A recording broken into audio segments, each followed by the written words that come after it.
Next gen நேர்களே அனைவருக்கும் வணக்கம். நான் உங்கள் ஸ்ரீ சுபம் விஜயகுமார். நல்ல காலம் எப்பொழுது பிறக்கும், விடியல் எங்கே இருக்கின்றன, உலகில் பல மாறுதல் எப்பொழுது நடக்கும் என இயங்கிட்டு இருக்கும் எண்ணற்ற நேர்களே, உங்களுக்கு விடியல் காத்திருக்கின்றன. வளமான வாழ்வு இதோ வந்துவிட்டன. ஆவணி மாத தொடக்கமே உங்கள் வாழ்வின் புது தொடக்கமாக இருக்க போகிறது, மாற்று கருத்தில்லை. எப்போவுமே ஒரு மனதில் பார்த்தீங்கன்னா எண்ணிய எண்ணங்கள் நிறைவேறுவதற்கு ஒரு கிழமை வேணும், ஒரு நாள் நட்சத்திரம் வேணும். அது இந்த மாதமாகவே அமைஞ்சிருக்குது. இது இறைவனுக்கு உண்டான மாற்றம் இல்லை, இறைவனை நோக்கி இருக்கிற நமக்கும் ஒரு வலிமை கொடுக்கின்ற மாதமாக இருக்கின்றன. முதல்ல சார் கஷ்டங்கள் விலகணுங்க, அதுக்குண்டான மாதம். பொருளாதார ரீதியாக உயர்வு வரும். நானும் காப்பீடு நிலமாவது எனக்கு வாங்கணுங்க, சொத்து சுகம் வாங்கக்கூடாதா, கௌரவம் வேணும், அந்தஸ்து வேணும், பொருளாதார விருத்தி வேணும், ஃபஸ்ட்டு ரெஸ்பெக்ட் வேணும். இது அத்தனையும் எதிர்பார்த்துட்டு இருக்கிற நபர்களுக்கு உண்டு.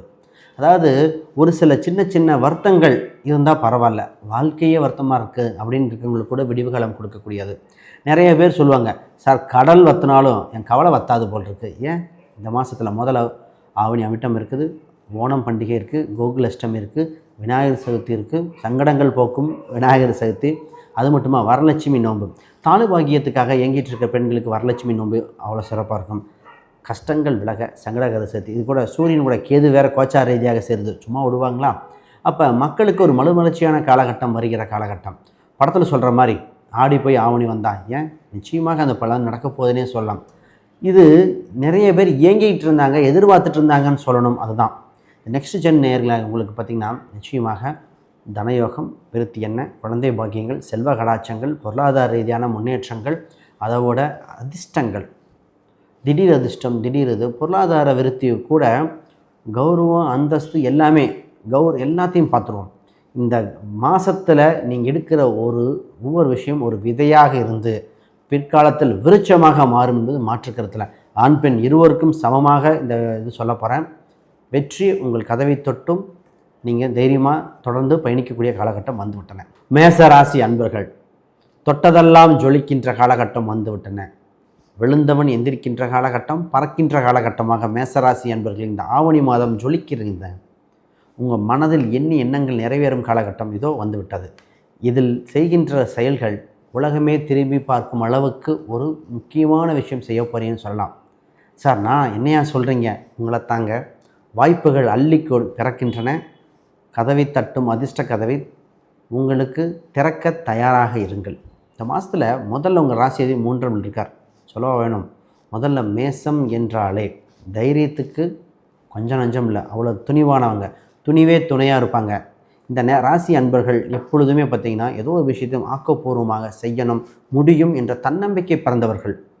தோல்வி இவங்கக்கிட்ட வர்றதுக்கே பயந்து தோற்று போயிடும், அந்தளவுக்கு இப்போ காலகட்டம் வந்திருக்குங்க.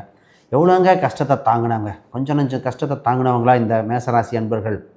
எதை தொட்டாலும் கஷ்டம், 7.5 சனினாங்க, அதுன்னாங்க, பொருளாதாரம், திருமணம் எல்லாமே லேட்டு சார். இனி லேட்டு இல்லைங்க, எல்லாமே வாழ்க்கையில் ரைட் தான். முதல்ல உங்கள் ராசிக்கு 3ஆம் இடத்தில் செவ்வாய் பகவான் இருக்கும்போது ஒரு இட மாற்றம் நடக்குது. ஒரு தொழில் ரீதியாக, வேலை ரீதியாக ஒரு சின்ன ஒரு சேஞ்ச் நடக்க போது அந்த மாற்றம் உங்கள் வாழ்வில் ஏற்றத்தை கொடுக்கும். இந்த நேரத்தில் நீங்கள் பூர்வீக ரீதியான சொத்து சம்மந்தப்பட்டது முக்கியமான விஷயங்கள் எல்லாமே இப்போ நடக்க போகுதுன்னு சொல்லலாம்.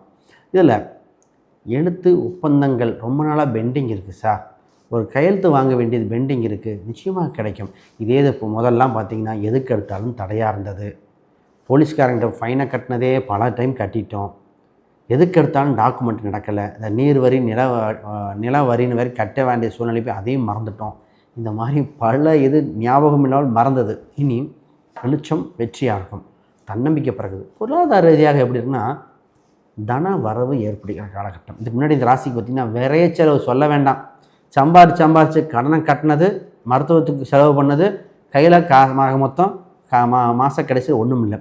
ஒரு சிலருக்கு மாத கடைசி ஏன் போகிறீங்க, ஒரு சிலருக்கு மாதம் 10 தாண்டலையே. அப்படி சம்பாரித்து கொடுத்த சூழ்நிலை வந்தது. இப்போ எப்படி இது மாதிரி தான் கடல்லேருந்து விடுபட, விரயத்திலிருந்து வெளிவர ஒரு வாய்ப்பு பிறக்குது. திடீர் அதிர்ஷ்டம், திடீர் யோகம். அந்த அதிர்ஷ்டம் அப்படிங்கிறது எப்படின்னா தொழில் ரீதியாக அமையும், ஒருத்தருக்கு வேலை ரீதியாக அமையும், திடீர்னு பூர்வீக சொத்துக்கள் ரீதியாக வரும். ஒரு சிலருக்கு லாட்ரி சம்மந்தப்பட்டது, இது போன்ற வாய்ப்புகள் சொல்லணும். முதல்ல நிறைய பேர் வெளிநாட்டுக்கு ட்ரை பண்ணவங்களுக்கு கூட வாய்ப்பு உண்டு. இந்த லாட்ரின்னு சொன்னதுக்காக நீங்கள் லாட்ரி சீட்டுங்கிறது அது ஒரு அமைப்பு உண்டு. அதற்காக அதையே நீங்கள் ஃபுல்லும் இது பண்ண வேண்டாம், அது அமைப்பு நிச்சயமாக வரும். சார் இடம் வாங்கலாமா, வீடு வாங்கலாமா, சொத்து வாங்கலாமா அப்படின்னு கேட்கின்ற நீங்கள் சொல்கிறது எனக்கு காதில் கேட்குதுங்க. ஏன்னா வாடகை வீட்டுக்கு வாடகை வீடு மாற்ற நிறைய பேர் பிளான் பண்ணிட்டீங்க.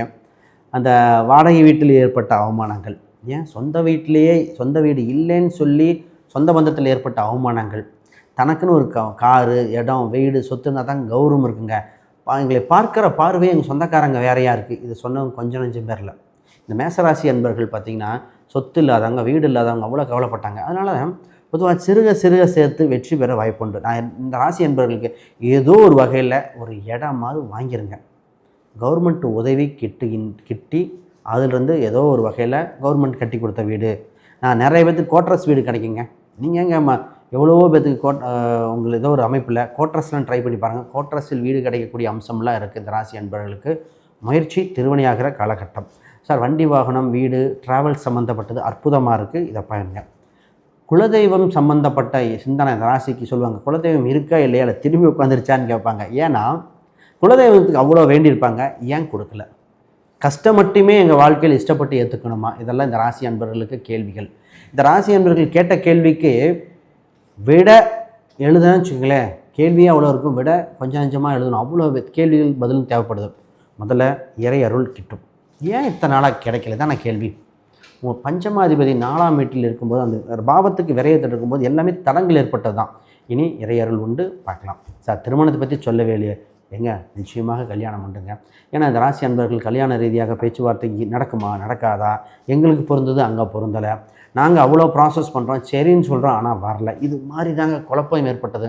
இந்த ராசி அன்பர்களுக்கு பார்த்திங்கன்னா ஒரு சிலருக்கு சார் இருக்கின்ற திருமணத்திலே உறவுகளிலே கொஞ்சம் பிரச்சனையாக இருக்கே, இது எப்படி கண்டினியூ பண்ணுறது, நடைமுறைக்கு கரெக்டாக இருக்குமா, எங்களுக்கு வேறு வாழ்க்கை இருக்கா, இது மாதிரி ஒரு சிலர் ஆல்ரெடி ஒரு மனமுறிவு ஏற்பட்டுருச்சு. இப்போ அவங்க கேள்வி, அடுத்த நல்ல வாழ்க்கை வருமா, கை குழந்தை இருக்கே, வாழ்க்கை எப்படி, வரன் எப்படி? இது வெளிநாட்டில் இருக்கிறவங்களுக்குலாம் இதை கொஞ்சம் நெஞ்ச கேள்வி இல்லை.